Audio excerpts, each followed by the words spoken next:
Je m'appelle Merveille Tazou, enseignante de formation, journaliste de profession et féministe par conviction. Je suis aussi la personne qui se cache derrière le média féministe africain, un média 100% digital et engagé pour la libération des femmes et des filles africaines. En 2023, avec le soutien de l'African Women's Development Fund, AWDF, j'ai participé aux côtés de 38 autres femmes à la rédaction du dictionnaire libre et créatif du féminisme africain. Dans ce podcast, accompagné de Karine, une militante féministe béninoise, on vous amène à la découverte de cet outil puissant et de quelques autrices ayant contribué à sa rédaction. Bonjour Karine. Bonjour Merveille, bonjour à toutes les auditrices et à tous les auditeurs. Aujourd'hui, on reçoit Manu pour parler de transidentité. Bonsoir Manu, merci de nous accorder du temps pour cette discussion. Alors, sans plus attendre, ma première question, c'est est-ce que tu peux te présenter, nous dire qui est Manu, ce que fait Manu, et aussi pour toi, ta perception du féminisme, ou si tu veux, du féminisme africain. Bonsoir, je suis vraiment ravie que vous m'ayez invité à ce podcast. Et je suis Manu Kayomo, je suis écrivaine féministe ivoirienne. On va dire que je milite énormément sur les réseaux sociaux. Et pour moi, le féminisme n'est tout simplement que ce mouvement-là même mouvement politique, j'aime bien mettre ce mot-là parce que les gens aiment bien se dire apolitique, mais le féminisme est un mouvement politique qui veut vraiment mettre fin au système de domination qu'est le patriarcat. Voilà comment moi je définis, que je vois le féminisme.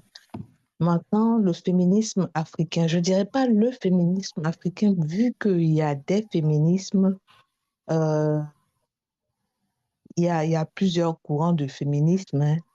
Il y a ce féminisme-là depuis les années 60 qui se dit le maternisme ou plein de féminisme africain. Il y a le féminisme de l'escargot. Oui, tout à tu as fait, tout à fait raison. C'est d'ailleurs toutes ces pourquoi on formes parle des mouvements, des féminisme. féminismes africains. Et donc, mais je pense que le point où nous recentrons toutes, que ce soit les féministes d'Afrique, de l'Europe, de l'Asie, peu importe, c'est justement la fin de ce système de domination qu'est le patriarcat. Merci Manu. Et donc, dans cet épisode, on te reçoit pour parler de ton texte que tu as rédigé dans le dictionnaire sur la transidentité. Et avant d'arriver là-dessus, je voulais te demander, à partir de ta définition, est-ce que toi, tu vois le lien entre le féminisme et la transidentité? Le lien entre le féminisme, déjà même, faut remonter dans le temps. Quand on regarde, par exemple, aux États-Unis, les personnes qui ont porté même le mouvement féministe, qui ont eu affaire eu de grandes avancées aussi au niveau du mouvement féministe, ce sont les mouvements trans. Parce qu'il y a eu beaucoup de femmes transgenres qui se sont vraiment battues pour la lutte des droits des femmes. Et donc, on ne peut pas omettre cela. Et puis, le féminisme en lui-même, c'est une sorte de regroupement de toutes les batailles qui se bat, qui lutte contre tout asservissement du corps.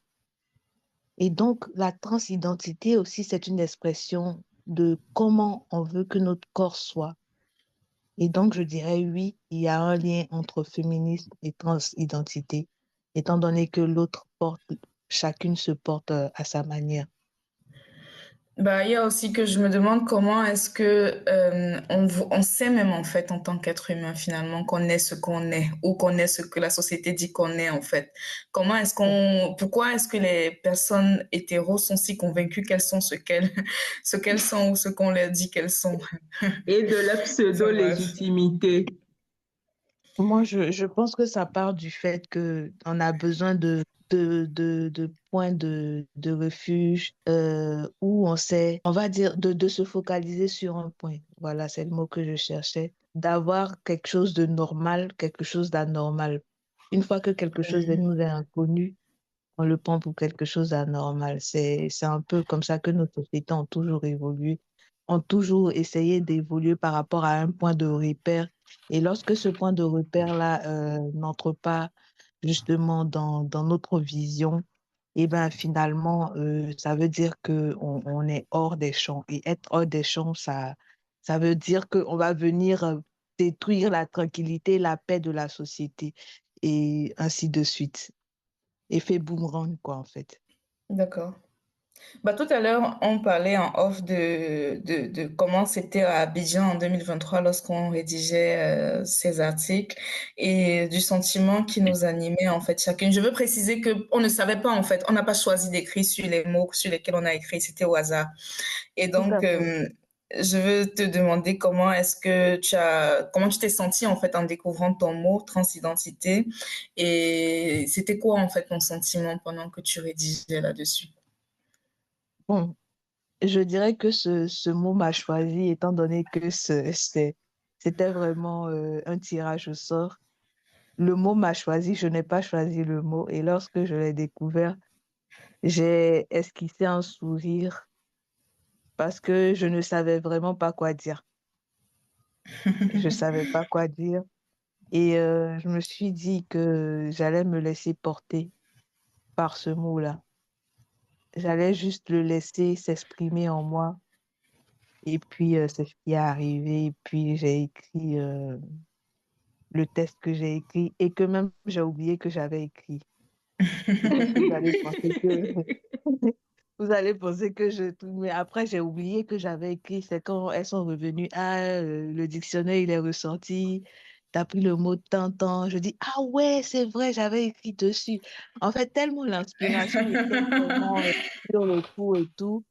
Après, Tu c'était étais inspirée.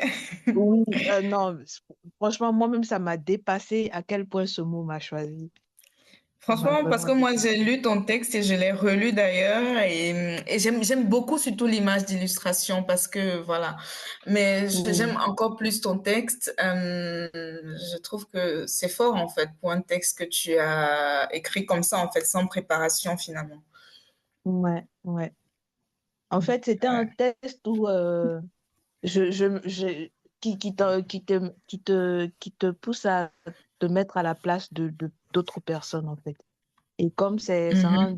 de mes jeux préférés, donc on va dire que je l'ai réussi apparemment. Merci. Euh, euh, Karine, je te laisse Oui, prendre la parole. oui. Justement, dans ton texte, tu as écrit naître et devenir. Est-ce que tu peux Mhm. revenir sur cette définition et nous dire exactement ce qu'on doit comprendre par naître et devenir, pas forcément la façon des philosophes qui nous embrouillent encore plus, mais qu'est-ce que tu aimerais qu'on retienne de naître et devenir? Ce que je pensais, naître, déjà quand on est avec la biologie, tout ce que le monde nous sait. Et ensuite, on devient parce que le monde va nous inculquer des choses. Et nous-mêmes, on a l'habitude de dire, je vais prendre un exemple, on a l'habitude de dire que ce sont nos parents qui nous éduquent et tout. Mais moi, je dis la plupart du temps, c'est vrai qu'ils vont nous inculquer des valeurs, certes, mais il y a ce que nous-mêmes, on a assimilé et comment on l'a assimilé. Parce que quelqu'un peut être très bien éduqué et déraillé. Mais pourquoi cette personne a déraillé? Parce qu'à un moment, elle aura assimilé ce qu'on aura appris à sa manière. On dira, ah non, les mauvaises compagnies, mais moi, je ne suis pas à mettre les choses sur le dos des autres. Je pense que c'est juste, chacun s'éduque finalement avec ce qu'il a reçu comme caillou. Ça, c'est juste un exemple. Maintenant, quand je parle de naître et devenir, je voulais justement parler du fait qu'on est avec tout ce qui est biologique, on est avec le sexe qu'on nous a dit que nous sommes et à ce que nous devenons, c'est-à-dire ce que la société nous dira de faire. par exemple, pour les femmes, on dira que c'est nous qui devons aller à la cuisine. La phrase préférée de tous les antiféministes, la place de la femme, c'est à la cuisine. C'est cette construction de cette société-là qui nous fait devenir, qui nous dit que si on laisse des enfants comme ça dans la nature, petites filles et petits garçons, sans leur dire quoi que ce soit, est-ce que vous pensez que ces derniers-là pourront vivre ou bien même penser comme nous pensons? Je ne pense pas. Surtout quand on étudie au niveau des sociétés différentes où les filles et les garçons ne sont pas éduqués de manière asexuée. On peut le retrouver dans certaines tribus encore au Brésil comment dirais-je même, qui ont une manière d'éduquer leurs enfants de manière non binaire. Tu leur dis pas forcément, tu es une fille, tu es un garçon, tu dois faire ça parce que tu es un garçon, tu dois faire ça parce que tu es une fille. Au contraire, il les laisse justement avoir, je dirais, ce que la nature leur donne en fait. Le comportement naturel, si je peux m'exprimer ainsi. Et donc, pour moi, devenir et naître et devenir, c'est, c'est, c'est tellement imbriqué que finalement, on ne sait plus qui est qui et qui fait quoi. Déjà, si on veut voir biologiquement, même si on veut remonter même biologiquement, on est tous, euh, euh, je dirais, on est tous androgyne ou quelque chose comme ça, vu que la naissance, à partir de 3 mois, on est tous du même sexe. Jusqu'à 3 mois, pardon, le fœtus, on est tous du même sexe. Il y a des D'accord. personnes aussi, ben oui, vous dire que quand on se renseigne, la biologie est tellement riche qu'on peut, par exemple, le Talmud, je pense, il y a 9 genres. Ok, 7 ou 9 je savais genres, pas. si bon, oui, 7 ou 9 gens. Il y a d'autres peuples, les peuples asiatiques où les gens aiment bien se moquer de Thaïlande et tout. Il y a le troisième sexe. Il y a, comment dirais-je, même en Afrique où les gens parlent beaucoup, beaucoup là. En Afrique ici, là, le troisième genre, il y avait le troisième genre, ou même il y avait des traces de personnes trans qui ont été réduits à l'esclavage, mais qu'on voulait réassigner hommes, mais qui vivaient très bien dans leur communauté ici en Afrique. Ok, Et donc, ok. quand on découvre ce genre de choses, on se dit, mais bon, le, le mal est profond en fait, parce qu'il y a beaucoup de choses ici qui ont été effectivement, qui ont été détruites, qui ont été Non. chamboulées. Donc, on fait avec ce qu'on a appris avec l'histoire récente, parce que si on veut aller beaucoup plus loin, il y a beaucoup de choses pour lesquelles on n'aurait pas à lutter, surtout en Afrique. Mais peut-être justement qu'il faudrait creuser ces choses-là en fait, parce que il y a justement aujourd'hui avec le backlash qui revient fort, enfin je dis le retour du bâton en français, on observe que il y a de plus en plus ce discours-là comme quoi l'homosexualité ou même la transsexualité en fait c'est pas africain et que c'est importé. Mais ce que tu dis en fait, moi je savais pas ce que tu as dit. Je vais aller chercher certainement après cet épisode. Mais en fait, si on approfondit, on se rend compte que c'est des discours qui ne tiennent pas la route. Je pense qu'il y a quand même Oui, des études, d'accord. hein. Mhm. Je pense qu'il y a des études, c'est vrai qu'il reste encore beaucoup à faire, mais il y a déjà des études, c'est juste. Qui détient le pouvoir? Est-ce qu'on veut qu'on rende ça vraiment, qu'on divulgue ces choses?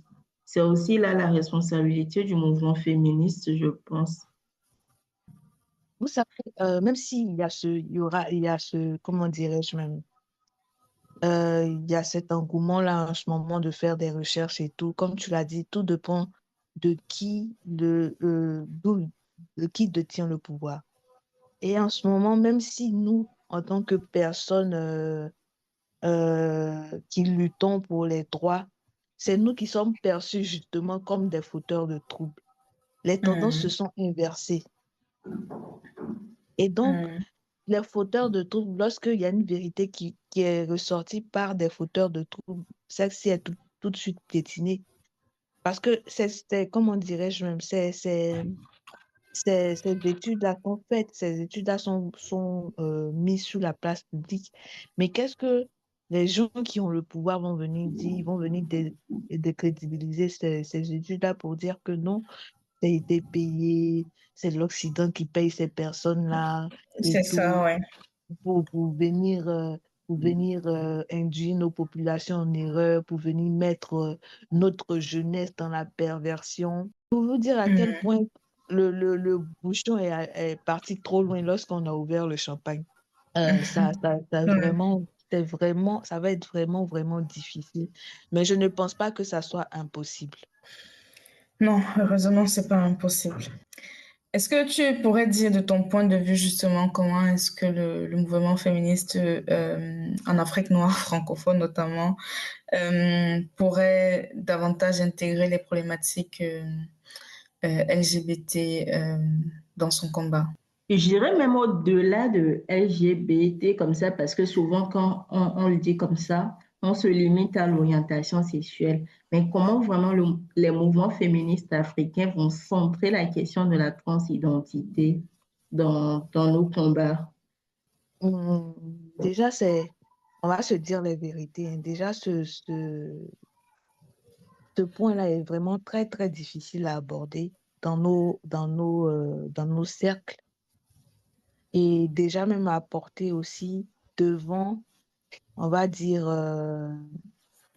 nos dirigeants. Et dans le cercle, déjà, il faudrait qu'il y ait beaucoup de déconstruction à notre niveau en tant que féministe. Et ce que on va dire, ce que l'éducation a réussi à faire aussi en Afrique, c'est que elle a réussi à nous bâillonner sur cette question-là. Surtout ce qui est question qui a trait à, on va dire, l'orientation sexuelle ou à l'expression de l'identité. C'est vraiment un sujet qui est pas tabou, qui ressort aujourd'hui, heureusement, mais qui est difficilement traitable et traité dans nos sectes féministes parce que personne ne sait où se mettre en fait.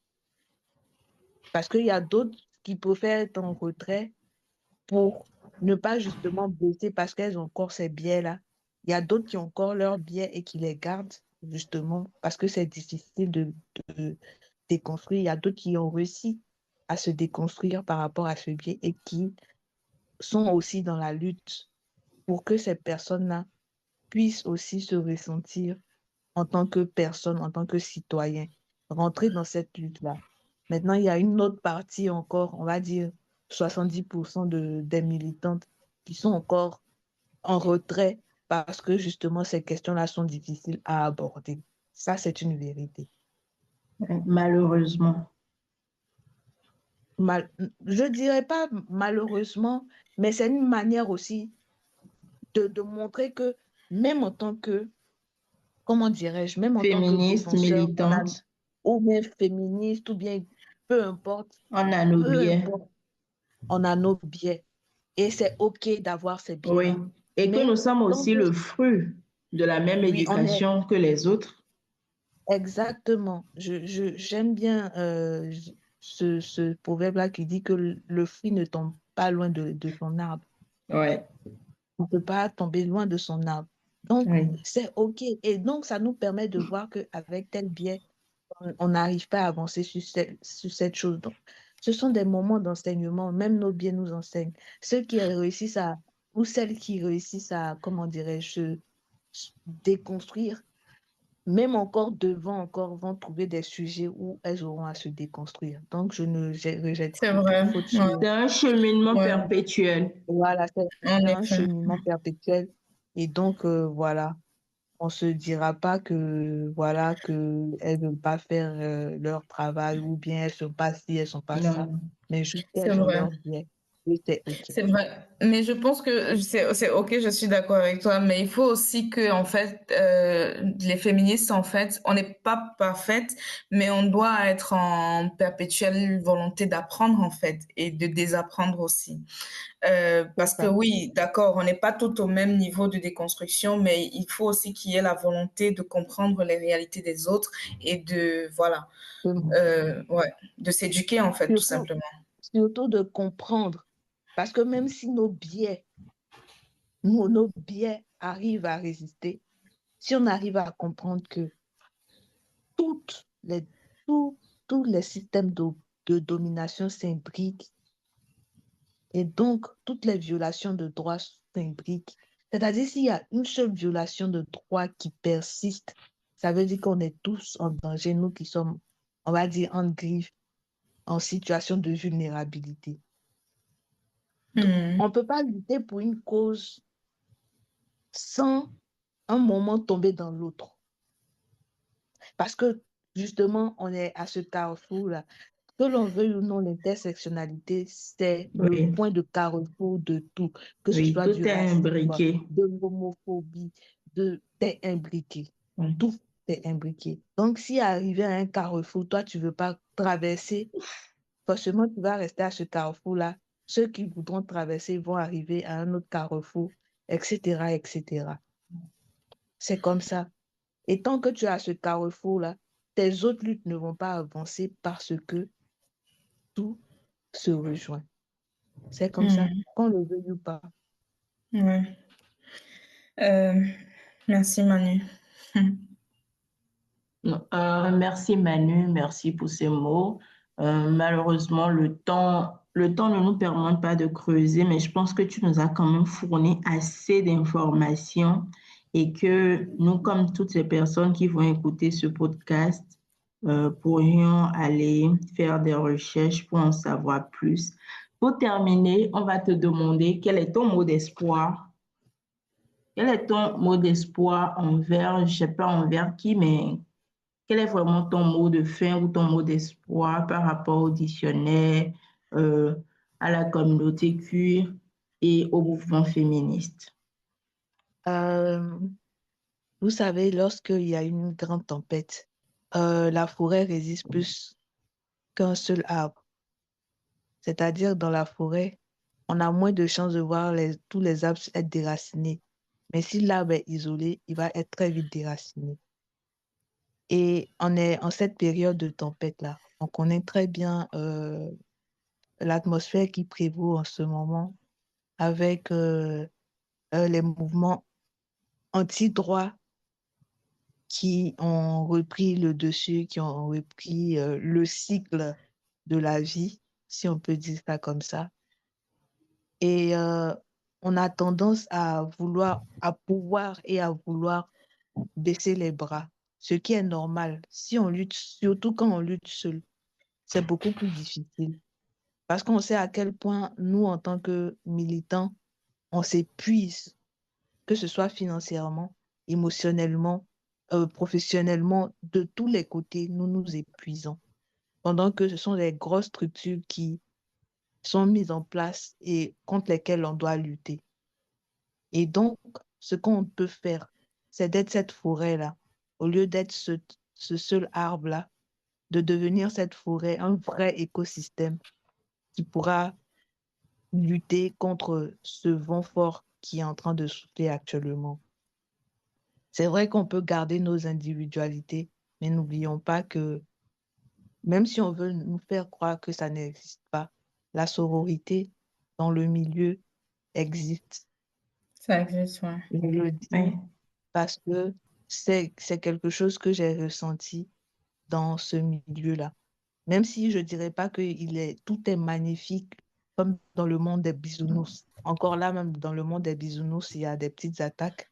Mais pour vous dire à quel point nous sommes dans un monde où on a besoin de cette sororité-là. Parfois même s'asseoir et taper dur et montrer que oui, on va faire des palabres, mais ça ne veut pas dire qu'on n'est pas ensemble. Lorsqu'il Mhm. y a le moment pour lutter, on met comment dirais-je, nos divergences de côté. on lutte ensemble, même si après, on doit peut-être se tirer la tête ou bien tirer la bouche pour ne plus se parler. Et après, on revient lutter ensemble. Tant que on sait que comment dirais-je même, le patriarcat est debout, on doit se tenir debout ensemble, même si on ne se parle pas. Voilà, c'est ce que j'aimerais dire. Même si Merci on a beaucoup. des séances de palabres et tout, après on dépose les palabres là à côté, on vient, on lutte. Après, chacun retourne dans sa case. C'est ce que je voulais dire. Merci Merci, beaucoup. Manu. Moi, j'ai envie de te poser quand même une dernière question. Enfin, c'est pas une question, mais c'est ton mot, en fait, pour les anti-droits. Parce que quelque chose me dit qu'ils vont venir écouter cet épisode. Qu'est-ce que tu voudrais qu'ils entendent? Mon mot, peut-être ça va vous choquer, mon mot pour les antidroits, mais je leur dirais merci d'exister parce que vous faites votre travail. Votre travail, c'est quoi? Nous empêcher de faire notre travail. Mais ça toutes les tactiques que vous pouvez mettre en avant sont très, très astucieuses. Je le reconnais. Vous êtes d'une intelligence. Mais ça nous permet aussi, nous, de notre côté, de nous améliorer, de ne pas nous reposer sur nos lauriers, de nous rappeler que chaque fois, nos droits ne sont pas acquis et qu'il faut continuer la lutte, même si cette lutte-là doit nous arracher notre dernier souffle là. On doit continuer. Et ça, vous l'avez réveillé dans la plupart des militantes. Vous avez réveillé cette férocité-là. Vous avez réveillé cette hargne-là. Donc, sachez que vous avez réveillé des lionnes qui sont prêtes à mourir pour la cause. C'est ce que je voulais vous dire. Mais merci encore de nous faire nous améliorer de plus en plus. Et on va aller où on doit aller. Voilà. Merci, Manu. Merci beaucoup, Manu. Merci. Je vous en prie. Merci à vous.